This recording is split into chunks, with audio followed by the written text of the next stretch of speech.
પણ આપણે બધા સાથે મળીને સહકારથી કામ કરશું તો સફળતા મળશે અને સારી રીતે થશે.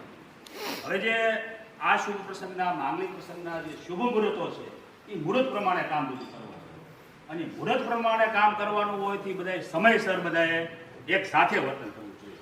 કારણ કે આપણે 28 મંડપ છે, માંડવા છે, એટલે 28 ને 56 પક્ષ થયા, 4 સામસામેવાળા છે, એટલે 52 પક્ષો છે આપણી પાસે. 52 પક્ષ આપણી પાસે અત્યારે છે. એ 52 એક સૂત્રતાથી કામ કરે તો બધું સાથે કામ પાર પડે. એમાં એક પણ જો થોડું ઘણું આગળ પાછળ રહે તો બધું ચૂકાઈ જાય.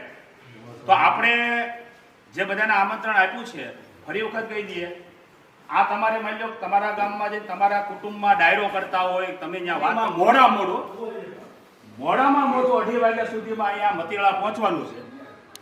જાન